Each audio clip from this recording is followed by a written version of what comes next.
पृष्ठ संख्या 75। अध्याय 5 उपभोक्ता अधिकार। इस पृष्ठ पर सबसे ऊपर कुछ ऐसे लोगों के चित्र दिए गए हैं जो प्राप्त की गई सेवाओं से संतुष्ट नहीं हुए। यहां समाचार पत्रों में प्रकाशित कुछ समाचार दिए गए हैं जिनके शीर्षक हैं गरीबों को मिलेंगी सस्ती दालें, गलत दवा देने से महिला की मौत, और एक समाचार पर शीर्षक है नीम हकीमों के विज्ञापन पर सरकार को नोटिस। इससे अगले समाचार का शीर्षक है सुरक्षा की गारंटी के निहितार्थ, उपभोक्ताओं के विश्वास पर। और उससे नीचे एक समाचार दिया है बिना डॉक्टर शुरू हो गया अस्पताल। और एक अन्य समाचार प्रदूषित पानी। ये समाचार संग्रह उपभोक्ता न्यायालय के निर्णयों के कुछ समाचारों के नमूने हैं। इन मामलों में लोग उपभोक्ता अदालत में क्यों गए? ये निर्णय इसलिए दिए गए क्योंकि कुछ लोग न्याय पाने के लिए दृढ़ एवं संघर्षरत रहे। किस तरह वे न्याय को पाने के लिए तरसते रहे। इससे भी अधिक महत्वपूर्ण यह है कि जब उन्हें लगा कि उनके साथ गलत हुआ है तो विक्रेताओं से यथोचित व्यवहार प्राप्त करने के लिए वे अपने उपभोक्ता अधिकार का प्रयोग कैसे कर सकते हैं। पृष्ठ संख्या 76। बाजार में उपभोक्ता।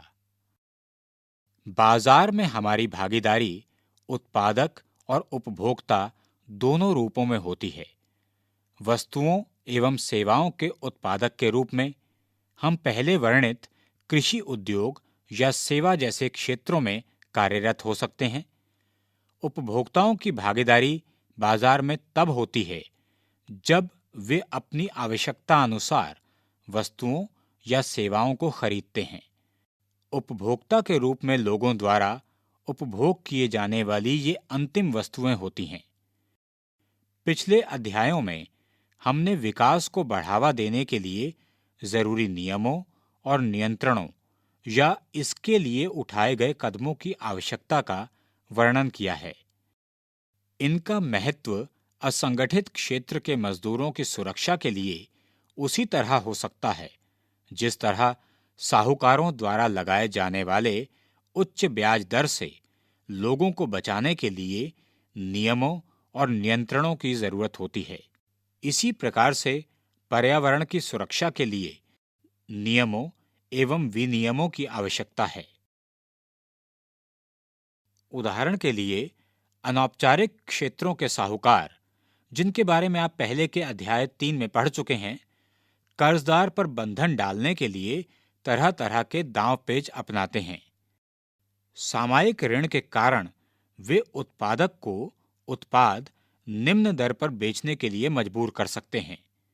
वे स्वप्ना जैसी महिला को ऋण चुकाने के लिए अपनी जमीन बेचने को विवश कर सकते हैं। इसी प्रकार असंगठित क्षेत्र में काम करने वाले बहुत से लोगों को निम्न वेतन पर कार्य करना पड़ता है और उन परिस्थितियों को झेलना पड़ता है जो न्यायोचित नहीं होती हैं और प्रायः उनके स्वास्थ्य के लिए हानिकारक भी होती हैं। ऐसे शोषण को रोकने के लिए और उनकी सुरक्षा हेतु हमने नियमों एवं विनियमों की बात की है। ऐसी कई संस्थाएं हैं जिन्होंने यह सुनिश्चित करने के लिए लंबा संघर्ष किया है कि इन नियमों का अनुपालन हो। बाजार में उपभोक्ताओं की सुरक्षा के लिए नियम एवं विनियमों की आवश्यकता होती है क्योंकि अकेला उपभोक्ता प्रायः स्वयं को कमजोर स्थिति में पाता है।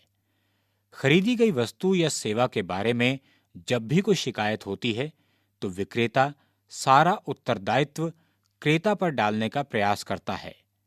सामान्यतः उनकी प्रतिक्रिया होती है, आपने जो खरीदा है अगर वह पसंद नहीं है तो कहीं और जाइए। मानो बिक्री हो जाने के बाद विक्रेता की कोई जिम्मेदारी नहीं रह जाती।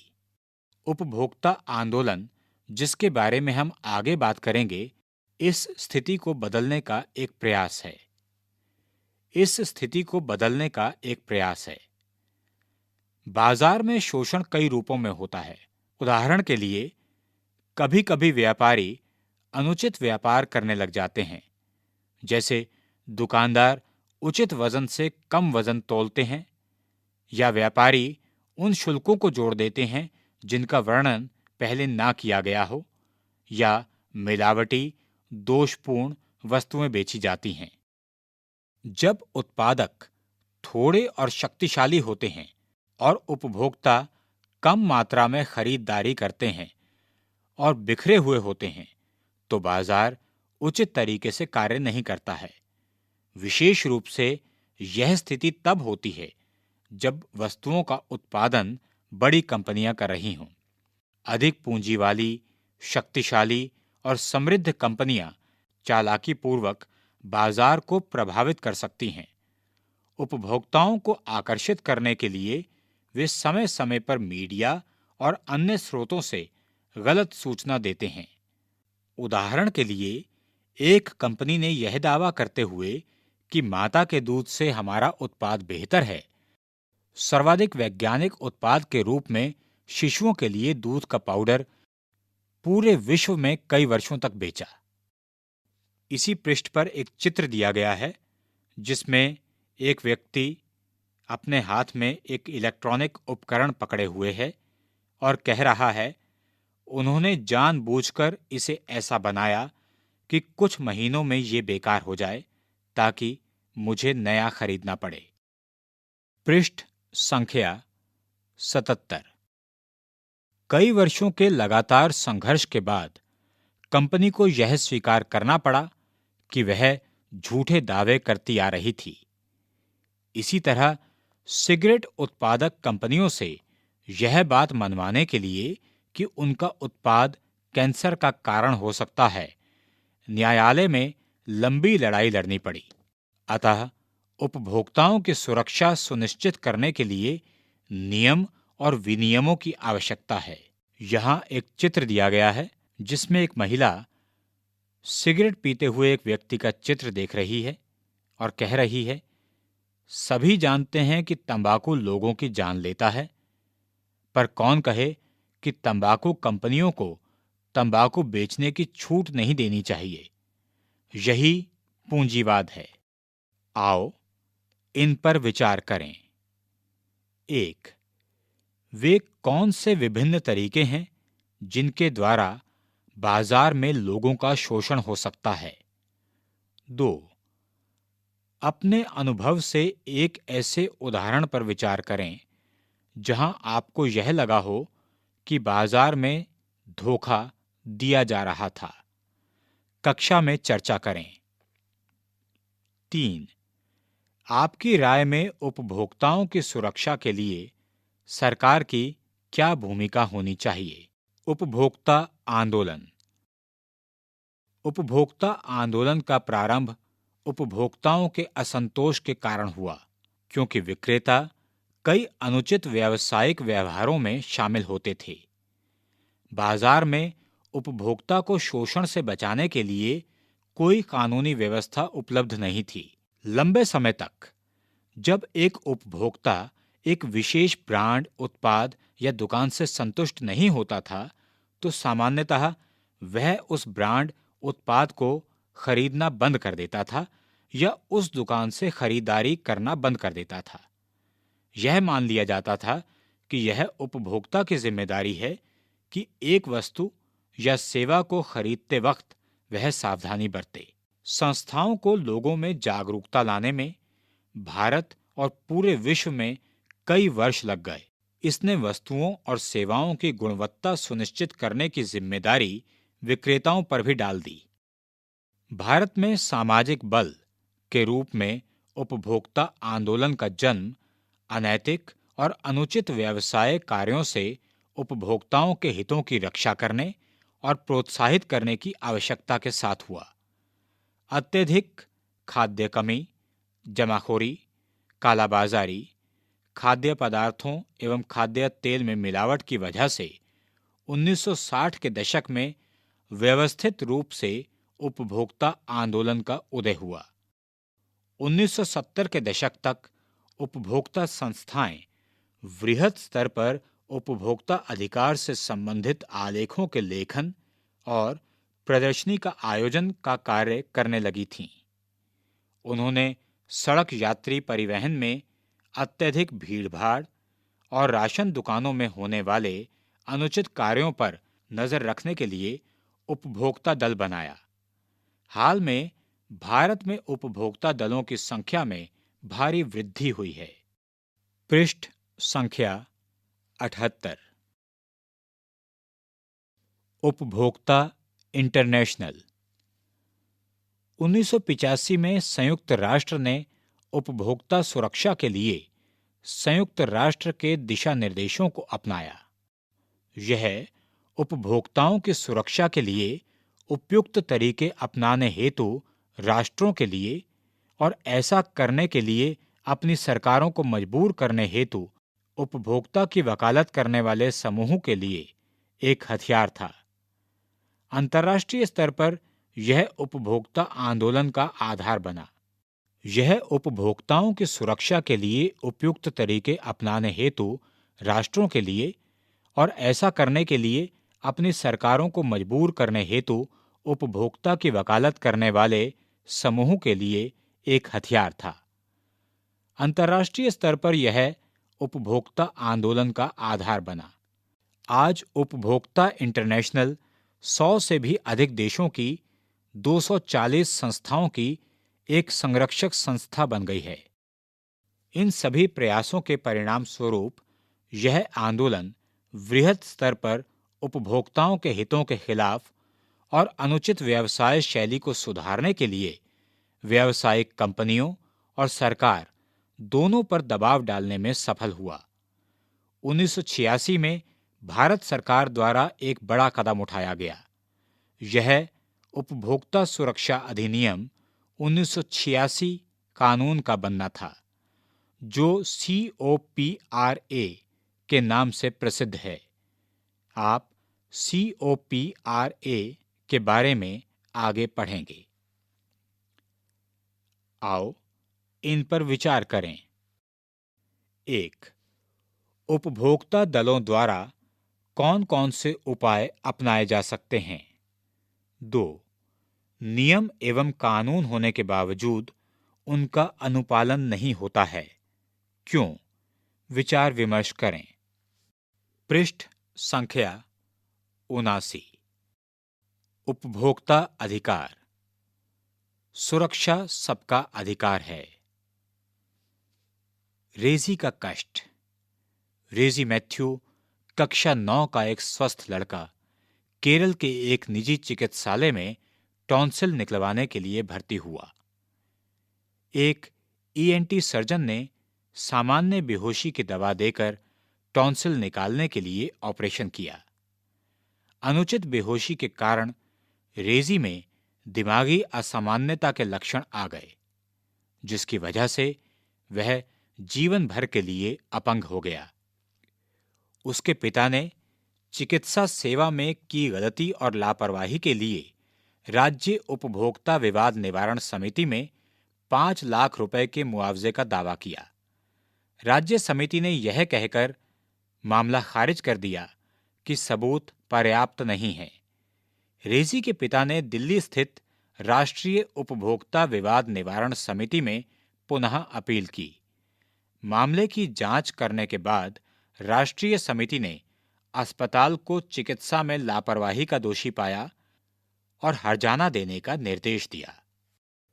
रेजी की व्यथा यह साबित करती है कि कैसे एक अस्पताल में चिकित्सकों और कर्मचारियों द्वारा बेहोश करने में लापरवाही के कारण एक छात्र जिंदगी भर के लिए अपंग हो जाता है।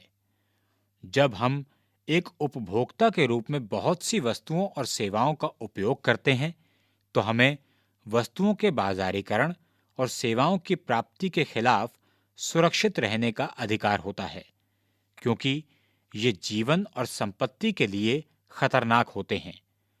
उत्पादकों के लिए आवश्यक है कि वे सुरक्षा नियमों और विनियमों का पालन करें। ऐसी बहुत सी वस्तुएं और सेवाएं हैं जिन्हें हम खरीदते हैं, तो सुरक्षा की दृष्टि से खास सावधानी की जरूरत होती है उदाहरण के लिए, प्रेशर कुकर में एक सेफ्टी वाल्व होता है जो यदि खराब हो तो भयंकर दुर्घटना का कारण हो सकता है। सेफ्टी वाल्व के निर्माता को इसकी उच्च गुणवत्ता सुनिश्चित करनी चाहिए। आपको सार्वजनिक या सरकारी कार्यवाहियों को देखकर यह सुनिश्चित करना होगा कि गुणवत्ता का पालन किया गया है या नहीं। फिर भी हमें बाजार में निम्न गुणवत्ता वाले उत्पाद प्राप्त होते हैं, क्योंकि इन नियमों का पर्यवेक्षण उचित रूप से नहीं हो रहा है और उपभोक्ता आंदोलन भी बहुत ज्यादा मजबूत नहीं है। आओ इन पर विचार करें। 1. निम्नलिखित उत्पादों, सेवाओं, आप सूची में नया नाम जोड़ सकते हैं, पर चर्चा करें कि इनमें उत्पादकों द्वारा किन सुरक्षा नियमों का पालन करना चाहिए। क. LPG cylinder. ख. Cinema theatre. ग. सर्कस। घ. दवाइयाँ। च. खाद्य तेल। छ. विवाह पंडाल। ज. एक बहुमंजिली इमारत। 2. अपने आसपास के लोगों के साथ हुई किसी दुर्घटना या लापरवाही की किसी घटना का पता कीजिए जहां आपको लगता हो कि उसका जिम्मेदार उत्पादक है। इस पर विचार विमर्श करें। पृष्ठ संख्या 80। वस्तुओं और सेवाओं के बारे में जानकारी। जब आप कोई वस्तु खरीदेंगे तो उसके पैकेट पर कुछ खास जानकारियां पाएंगे। ये जानकारियां उस वस्तु के अवयवों, मूल्य, बैच संख्या, निर्माण की तारीख, खराब होने की अंतिम तिथि और वस्तु बनाने वाले के पते के बारे में होती है। जब हम कोई दवा खरीदते हैं तो उस दवा के उचित प्रयोग के बारे में निर्देश और उस दवा के प्रयोग के अन्य प्रभावों और खतरों से संबंधित जानकारी प्राप्त कर सकते हैं। जब आप वस्त्र खरीदेंगे तो धुलाई संबंधी निर्देश प्राप्त करेंगे। आखिर ऐसे नियम क्यों बनाए गए कि वस्तु बनाने वाले को ये जानकारियां देनी पड़ती हैं? ये इसलिए कि उपभोक्ता जिन वस्तुओं और सेवाओं को खरीदता है उसके बारे में उसे सूचना पाने का अधिकार है। तब उपभोक्ता वस्तु की किसी भी प्रकार की खराबी होने पर शिकायत कर सकता है, मुआवजा पाने या वस्तु बदलने की मांग कर सकता है। उदाहरण के लिए, यदि हम एक उत्पाद खरीदते हैं और उसके खराब होने की अंतिम तिथि के पहले ही वह खराब हो जाता है, तो हम उसे बदलने के बारे में कह सकते हैं। यदि वस्तु खराब होने की अंतिम समय सीमा उस पर नहीं छपी है, तब विनिर्माता दुकानदार पर आरोप लगा देगा और अपनी जिम्मेदारी नहीं मानेगा। यदि लोग अंतिम तिथि समाप्त हो गई दवाओं को बेचते हैं, तो उनके खिलाफ कार्यवाही की जा सकती है। इसी तरह से यदि कोई व्यक्ति मुद्रित मूल्य से अधिक मूल्य पर वस्तु बेचता है, तो कोई भी उसका विरोध और शिकायत कर सकता है। यह अधिकतम खुदरा मूल्य MRP के द्वारा इंगित किया हुआ होता है। वस्तुतः उपभोक्ता विक्रेता से अधिकतम खुदरा मूल्य MRP से कम दाम पर वस्तु देने के लिए मोल भाव कर सकते हैं। आज सरकार प्रदत्त विभिन्न सेवाओं को उपयोगी बनाने के लिए सूचना पाने के अधिकार को बढ़ा दिया गया है। सन 2005 के अक्टूबर में भारत सरकार ने एक कानून लागू किया जो RTI, राइट टू इंफॉर्मेशन या सूचना पाने के अधिकार के नाम से जाना जाता है, और जो अपने नागरिकों को सरकारी विभागों के कार्यकलापों की सभी सूचनाएं पाने के अधिकार को सुनिश्चित करता है। RTI एक्ट के प्रभाव को निम्नलिखित केसों के द्वारा समझा जा सकता है। इंतजार। अमृता नाम की एक इंजीनियरिंग स्नातक ने नौकरी पाने के लिए अपने सभी प्रमाण पत्रों को जमा करने तथा इंटरव्यू देने के बाद भी एक सरकारी विभाग में कोई रिजल्ट नहीं प्राप्त किया। कर्मचारियों ने भी उसके प्रश्नों का उत्तर देने से इनकार कर दिया। तब उसने एक्ट का प्रयोग करते हुए एक प्रार्थना पत्र दिया और यह कहा कि एक उचित समय तक परिणाम की जानकारी पाना उसका अधिकार था, जिससे कि वह अपने भविष्य की योजना बना सके। शीघ्र ही उसको नियुक्ति के लिए बुलावे का पत्र मिल गया। पृष्ठ संख्या 81। आओ इन पर विचार करें। 1. जब हम वस्तुएं खरीदते हैं तो पाते हैं कि कभी-कभी पैकेट पर छपे मूल्य से अधिक या कम मूल्य लिया जाता है। इसके संभावित कारणों पर बात करें। क्या उपभोक्ता समूह इस मामले में कुछ कर सकते हैं? चर्चा करें। 2. कुछ डिब्बाबंद वस्तुओं के पैकेट को लें जिन्हें आप खरीदना चाहते हैं और उन पर दी गई जानकारियों का परीक्षण करें। देखें कि वे किस प्रकार उपयोगी हैं। क्या आप सोचते हैं कि उन डिब्बाबंद वस्तुओं पर कुछ ऐसी जानकारियां दी जानी चाहिए जो उन पर नहीं हैं? चर्चा करें। 3. लोग नागरिकों की समस्याओं जैसे खराब सड़कों या दूषित पानी और स्वास्थ्य सुविधाओं के बारे में शिकायतें करते हैं, लेकिन कोई नहीं सुनता। अब आरटीआई कानून आपको प्रश्न पूछने का अधिकार देता है। क्या आप इससे सहमत हैं? विचार कीजिए। चयन के अधिकार का उल्लंघन। पैसे लौटाए गए। अंसारी नगर की अभिरामी नामक छात्रा ने दिल्ली में व्यावसायिक पाठ्यक्रम में पढ़ने के लिए एक क्षेत्रीय कोचिंग संस्थान के 2 वर्षीय पाठ्यक्रम में नामांकन कराया। पाठ्यक्रम में भाग लेने के समय पूरे 2 वर्ष के अध्ययन के लिए करीब 61,020 रुपए जमा किए, लेकिन उसने यह पाया कि पढ़ाई का स्तर वहां ठीक नहीं है। इसीलिए उसने साल के अंत में पाठ्यक्रम को छोड़ देने का निश्चय किया। जब उसने 1 साल का पैसा लौटाने की बात की तो उसे मना कर दिया गया। जब उसने जिला उपभोक्ता न्यायालय में मुकदमा दायर किया तो न्यायालय ने संस्था को यह कहते हुए 28,000 रुपए लौटाने का आदेश दिया कि छात्रा को चुनने का अधिकार है। संस्थान ने पुनः राज्य उपभोक्ता आयोग में अपील की। राज्य उपभोक्ता आयोग ने जिला न्यायालय के निर्देश को सुरक्षित रखते हुए आगे संस्थान को बेकार की अपील करने के लिए 25,000 रुपए का दंड लगाया। उसने संस्थान को 7,000 रुपए मुआवजे और याचिका खर्च के रूप में छात्रा को देने के लिए कहा। राज्य आयोग ने सभी शिक्षा संस्थानों और व्यावसायिक संस्थानों को विद्यार्थियों से पूरे साल की फीस को एडवांस में लेने से मना किया। आयोग के अनुसार इस आदेश का उल्लंघन करने पर दंड शुल्क भरना पड़ सकता है, साथ ही जेल भी हो सकती है। हम इस घटना से क्या समझते हैं? किसी भी उपभोक्ता को जो कि किसी सेवा को प्राप्त करता है, चाहे वह किसी भी आयु या लिंग का हो और किसी भी तरह की सेवा प्राप्त करता हो, उसको सेवा प्राप्त करते हुए हमेशा चुनने का अधिकार होगा।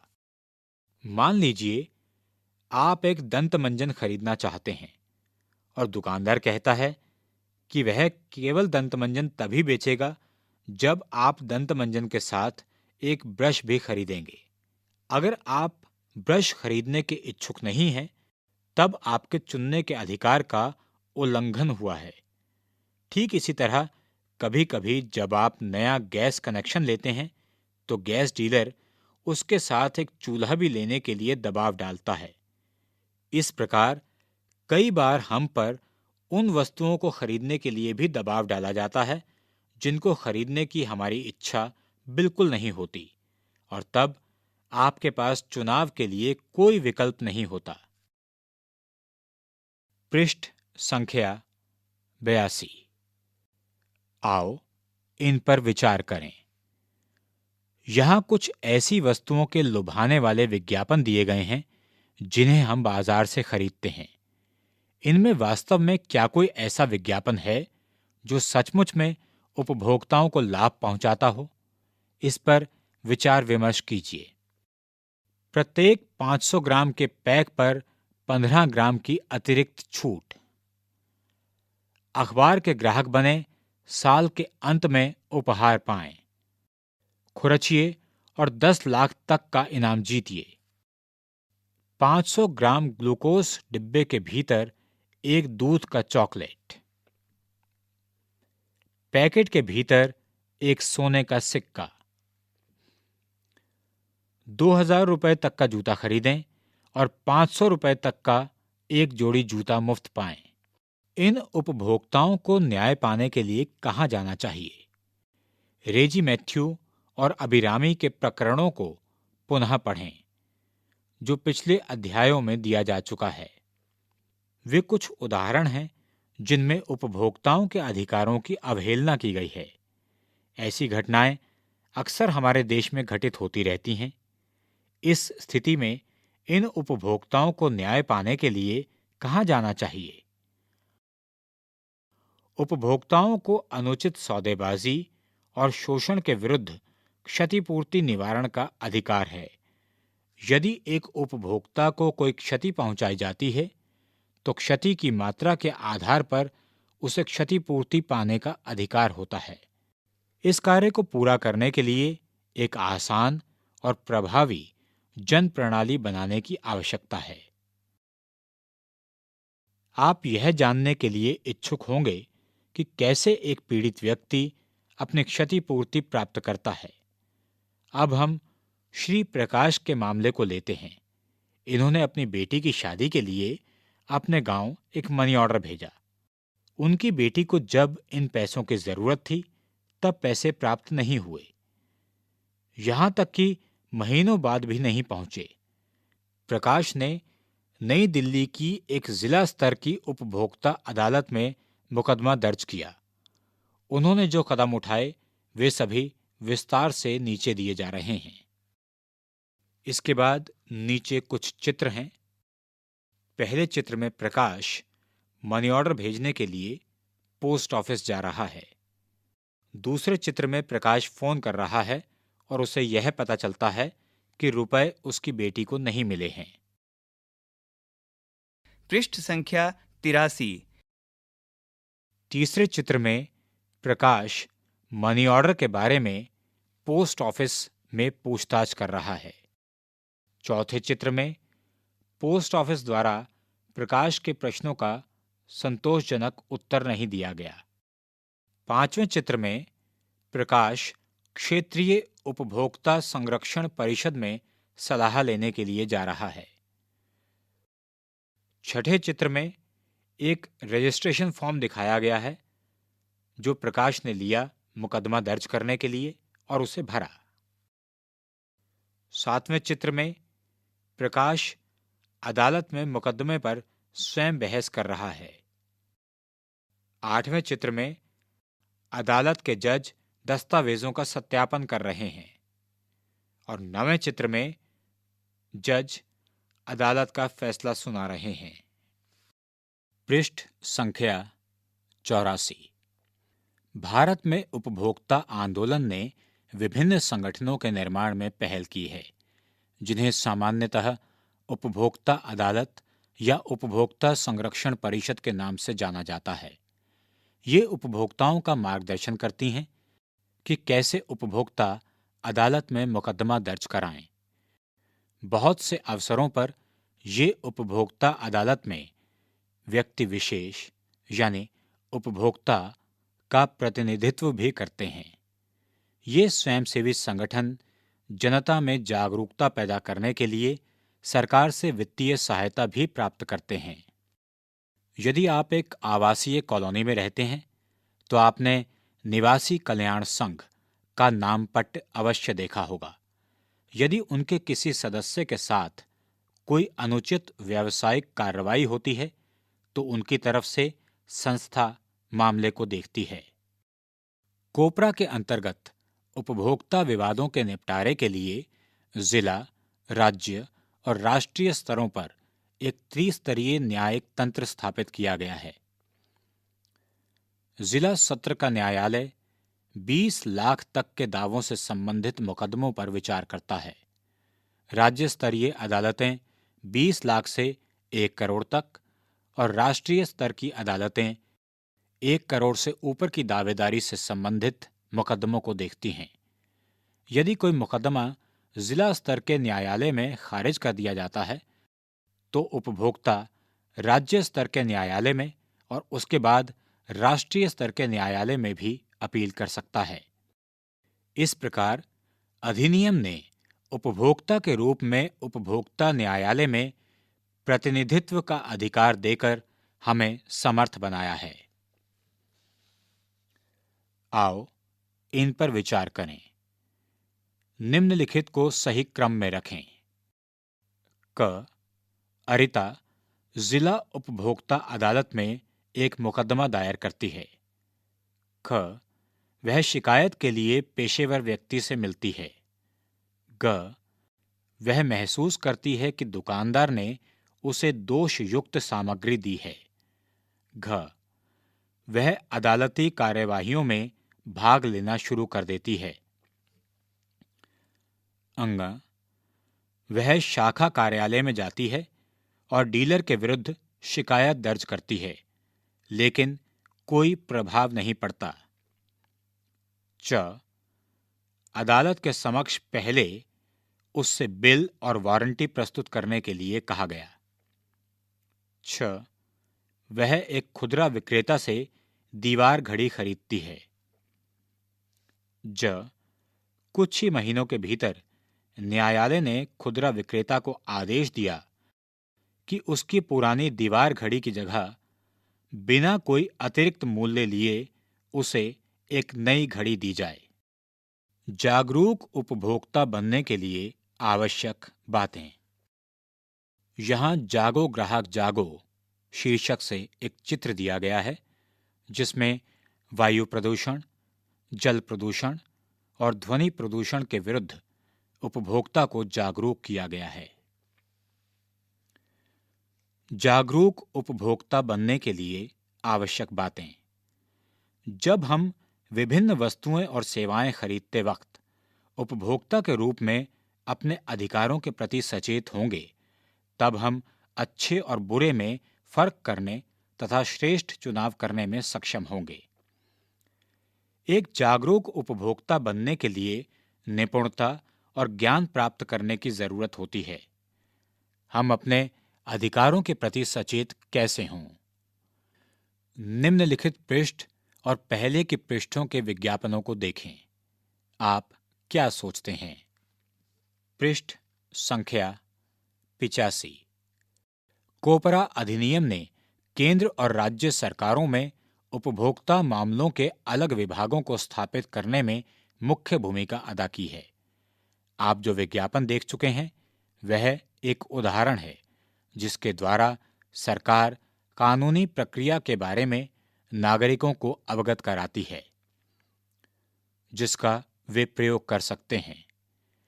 आपने टेलीविजन चैनलों पर भी ऐसे विज्ञापन देखे होंगे।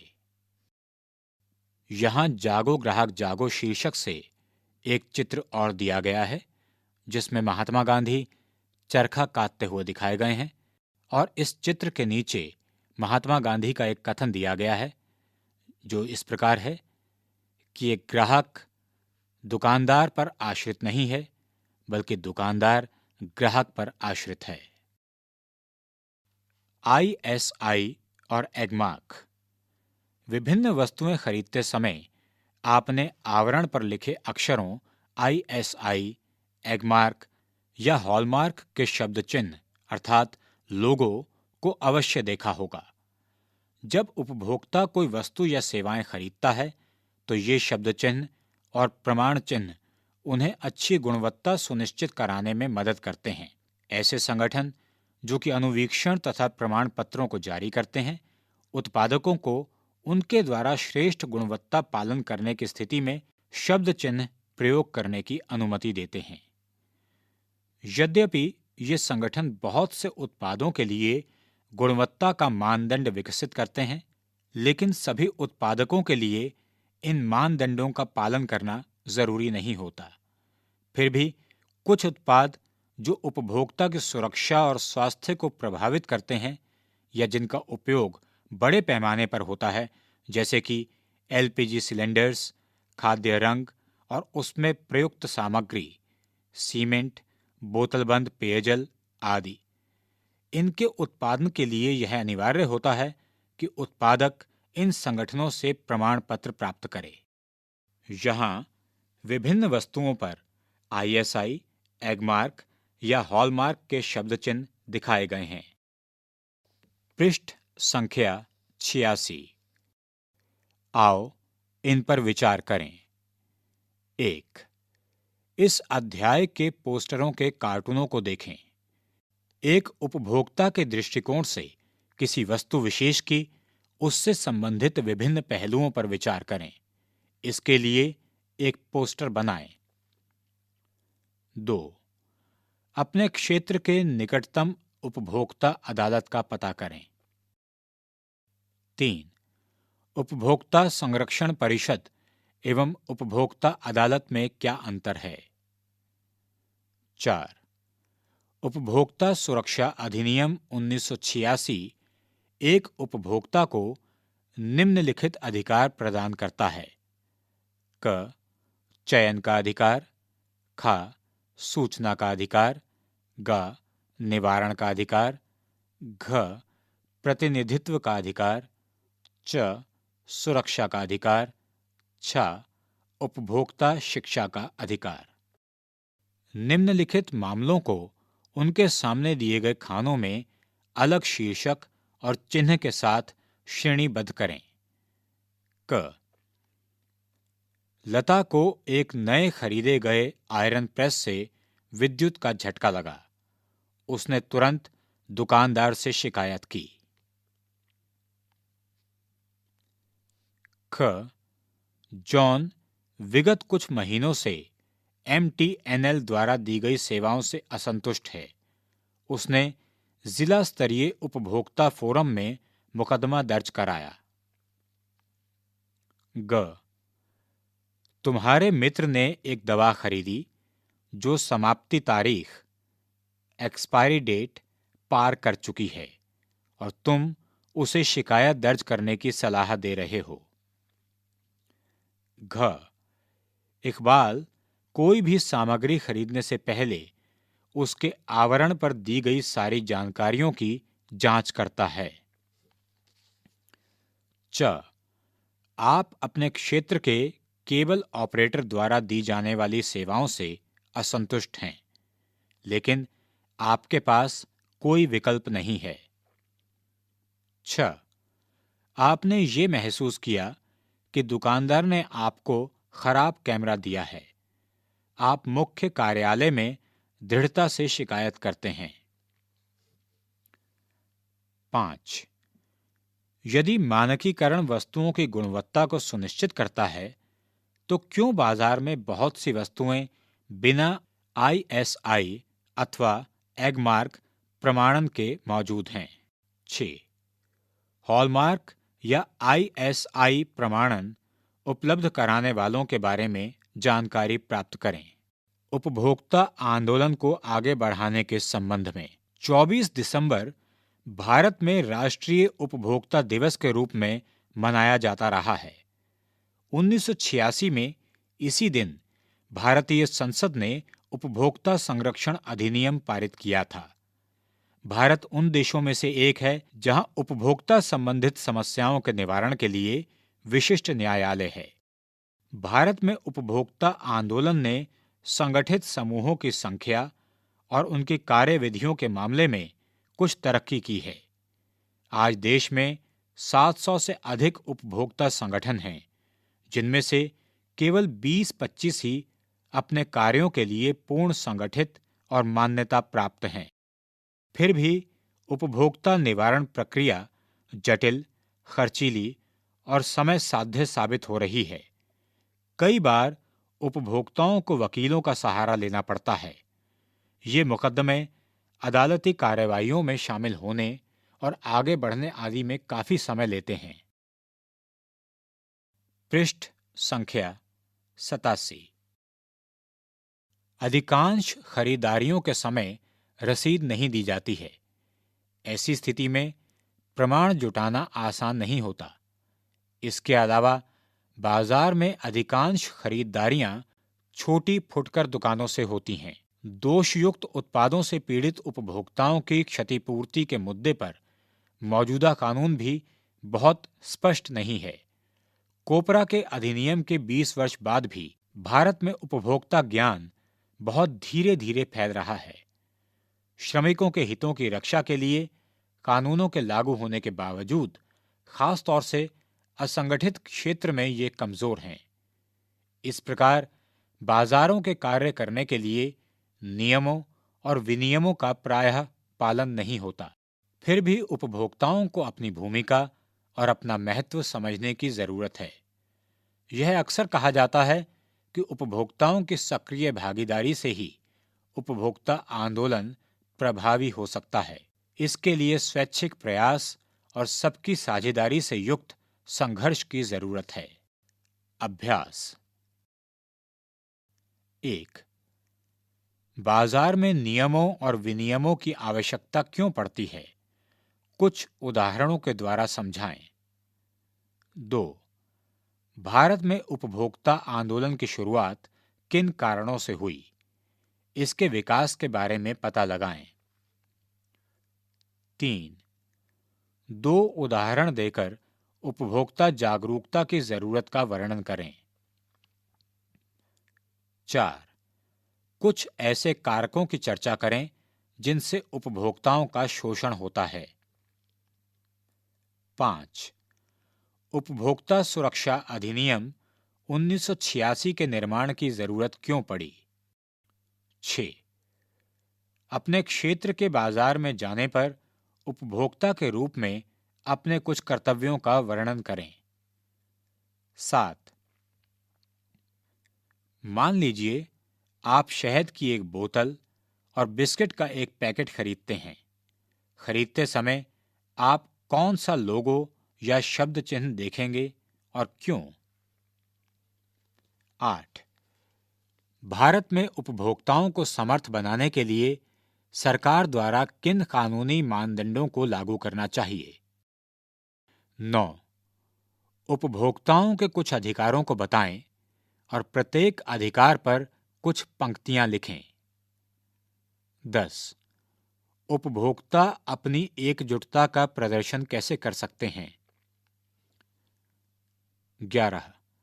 भारत में उपभोक्ता आंदोलन की प्रगति की समीक्षा करें। 12।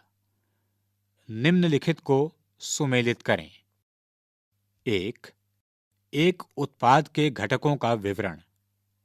2। एगमार्क। 3। स्कूटर में खराब इंजन के कारण हुई दुर्घटना। 4। जिला उपभोक्ता अदालत विकसित करने वाली एजेंसी। 5। उपभोक्ता इंटरनेशनल। 6। भारतीय मानक ब्यूरो।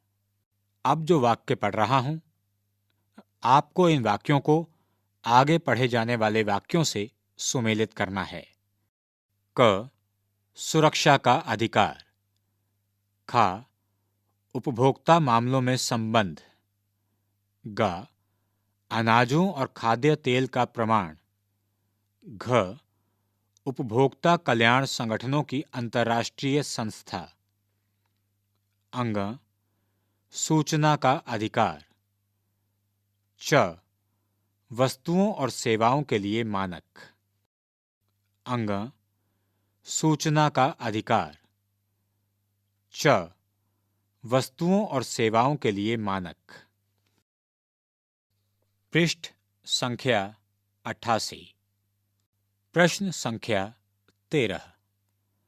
सही या गलत बताएं। क। कोपरा केवल सामानों पर लागू होता है। ख। भारत विश्व के उन देशों में से एक है जिसके पास उपभोक्ताओं की समस्याओं के निवारण के लिए विशिष्ट अदालतें हैं। ग, जब उपभोक्ता को ऐसा लगे कि उसका शोषण हुआ है तो उसे जिला उपभोक्ता अदालत में निश्चित रूप से मुकदमा दायर करना चाहिए। घ, जब अधिक मूल्य का नुकसान हो तभी उपभोक्ता अदालत में जाना लाभप्रद होता है। अंग, हॉलमार्क आभूषणों की गुणवत्ता बनाए रखने वाला प्रमाण है। च, उपभोक्ता समस्याओं के निवारण की प्रक्रिया अत्यंत सरल और शीघ्र होती है। छ, उपभोक्ता को मुआवजा पाने का अधिकार है जो क्षति की मात्रा पर निर्भर करता है। अतिरिक्त परियोजना कार्यकलाप। 1. आपका विद्यालय उपभोक्ता जागरूकता सप्ताह का आयोजन करता है। उपभोक्ता जागरूकता फोरम के सचिव के रूप में सभी उपभोक्ता अधिकारों बिंदुओं को शामिल करते हुए एक पोस्टर तैयार करें। इसके लिए आप पृष्ठ 84 और 85 पर दिए गए विज्ञापन के विचारों और संकेतों का उपयोग कर सकते हैं। ये कार्य अपने अंग्रेजी शिक्षक के सहयोग से करें। 2. श्रीमती कृष्णा ने 6 महीने की वारंटी वाला रंगीन टेलीविजन खरीदा। 3 महीने बाद टीवी ने काम करना बंद कर दिया। जब उन्होंने उस दुकान पर शिकायत की जहां से टीवी खरीदा था तो उसने सही करने के लिए एक इंजीनियर भेजा। टीवी बार बार खराब होता रहा और श्रीमती कृष्णा को दुकानदार से शिकायतों का कोई जवाब नहीं मिला। उन्होंने अपने क्षेत्र के उपभोक्ता फोरम से शिकायत करने का निर्णय लिया। आप उनके लिए एक पत्र लिखिए। आप लिखने से पहले अपने सहयोगी समूह सदस्यों से चर्चा कर सकते हैं। 3. अपने विद्यालय में उपभोक्ता क्लब स्थापित करें। बनावटी उपभोक्ता जागरूकता कार्यशाला आयोजित करें और उसमें अपने विद्यालय क्षेत्र के पुस्तक केंद्रों, भोजनालयों और दुकानों के नियंत्रण जैसे मुद्दों को शामिल करें। 4. आकर्षक नारों वाले विज्ञापन तैयार करें, जैसे सतर्क उपभोक्ता ही सुरक्षित उपभोक्ता है, ग्राहक सावधान, सचेत उपभोक्ता, अपने अधिकारों को पहचानो, उपभोक्ता के रूप में अपने अधिकारों की रक्षा करें, उठो, जागो और तब तक मत रुको। इसके आगे रिक्त स्थान दिया गया है जिसे आपको पूरा करना है। 5. अपने आसपास के 4-5 लोगों का साक्षात्कार लें कि कैसे वे शोषण का शिकार बने और उनकी प्रतिक्रियाओं एवं विभिन्न अनुभवों को इकट्ठा करें। 6. निम्नलिखित प्रश्नावली को वितरित कर अपने क्षेत्र का एक सर्वेक्षण करें और जानें कि वे उपभोक्ता के रूप में कितने जागरूक हैं।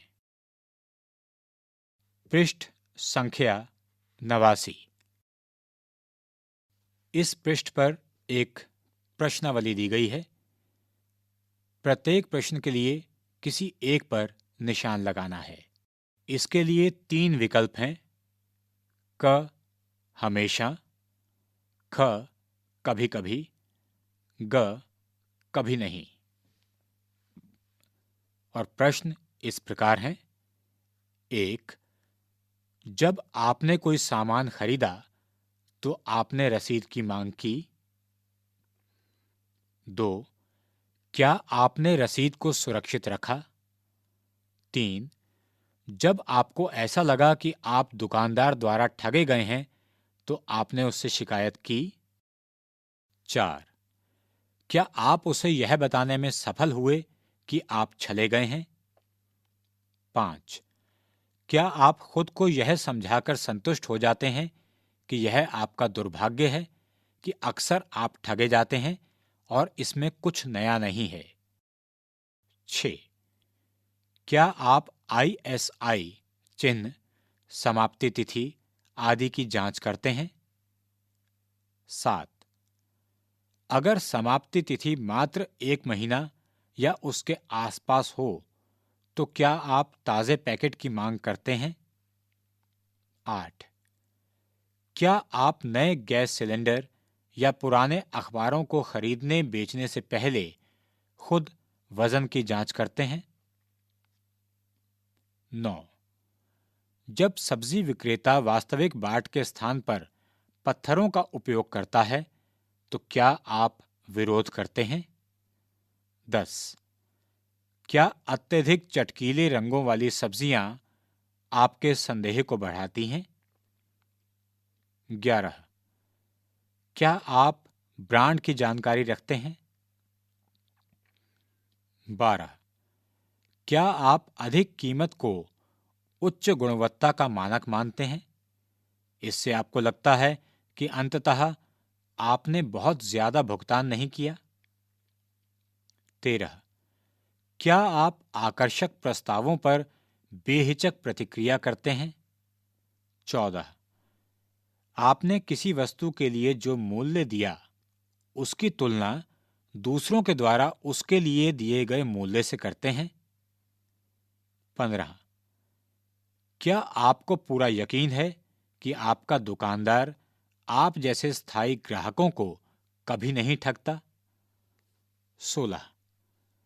क्या आप उचित भार आदि की किसी शंका के बगैर प्रस्तावित सामान की होम डिलीवरी का समर्थन करते हैं?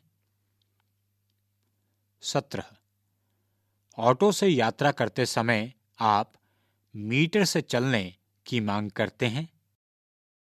टिप्पणी क. यदि प्रश्न 5, 12, 13, 15 और 16 के लिए आपका उत्तर ग अर्थात कभी नहीं है और शेष के लिए क है, का अर्थात हमेशा है, तो आप उपभोक्ता के रूप में पूरी तरह जागरूक हैं। ख. अगर प्रश्न 5, 12, 13, 15 और 16 के लिए आपका उत्तर क अर्थात हमेशा है और शेष के लिए ग अर्थात कभी नहीं है, तो आपको उपभोक्ता के रूप में जागरूक होने की जरूरत है। ग. यदि सभी प्रश्नों के लिए आपका उत्तर ख है, ख अर्थात कभी कभी, तो आप आंशिक रूप से जागरूक हैं। इसी के साथ यह पुस्तक यहीं समाप्त होती है। आर्थिक विकास की समझ। अभी आप सुन रहे थे ये ध्वनि पुस्तक। वाचक राजेश आहूजा। ध्वन्यांकन बटिलैंग लिंगदोह और सरोज महापात्रा। निर्माण सहयोग विमलेश चौधरी। संपादन एवं निर्माण अजीत होरो तथा प्रस्तुति CIET NCERT नई दिल्ली।